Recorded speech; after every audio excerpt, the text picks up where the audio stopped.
let's focus on a crucial aspect of personal finance, the emergency fund. We'll explore why it's essential, how you can build one, and the best places to keep it. Let's start with the basics. Why do you need one? Life is full of surprises, and not all of them are pleasant.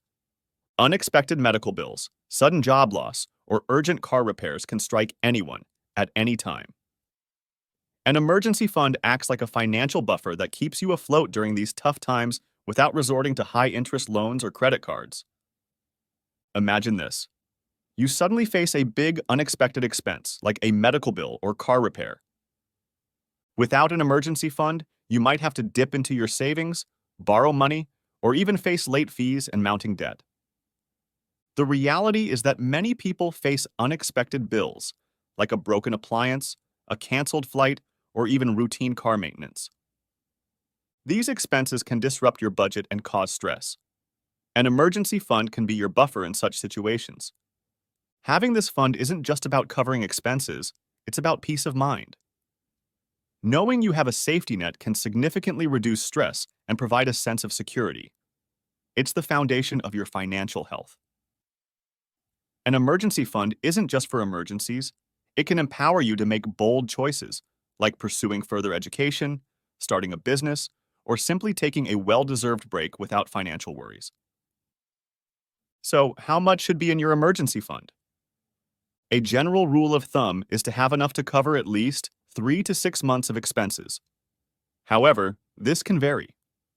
For some, like single parents or those with dependents, a larger emergency fund might be more suitable to provide extra security and peace of mind.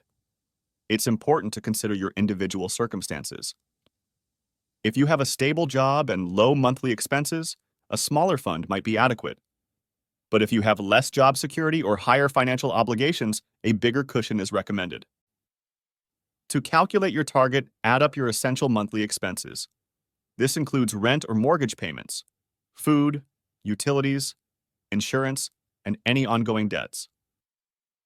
The amount you should save for an emergency fund can vary based on your personal circumstances, but a common recommendation is to have enough to cover 3 to 6 months' worth of living expenses. Building an emergency fund can seem daunting, especially if you're starting from scratch. But fear not. You can start small. Even saving $20 a week can get you rolling. The key is consistency. Look for ways to funnel extra money into your fund. This could mean cutting back on non-essentials, picking up a side gig, or diverting any windfalls like tax returns directly into your emergency savings. Set small, achievable goals. Reaching these milestones can provide motivation and a sense of accomplishment. Maybe your first goal is $500, then $1,000, and so on. As you hit each target, you'll feel more empowered to keep going. Keep this fund separate from your regular checking or savings accounts. Having it in a distinct account helps resist the temptation to dip into it for non-emergencies.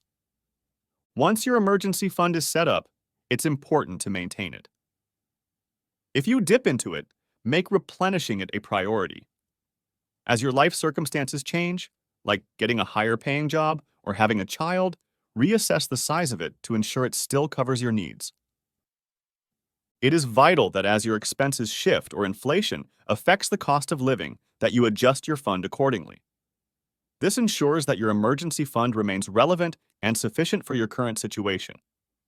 You may be wondering what you can do if you're struggling to save due to low income or high expenses. If that's the case, then just focus on small, incremental savings. Even a modest emergency fund can provide some security. Look for areas to reduce expenses and consider additional income sources, however small they may seem. Building and maintaining an emergency fund is a fundamental aspect of personal financial health. It might take time and discipline, but the financial security and peace of mind it brings are invaluable. If you found these tips helpful, please hit the like button and subscribe for more personal finance tips. Thank you for watching.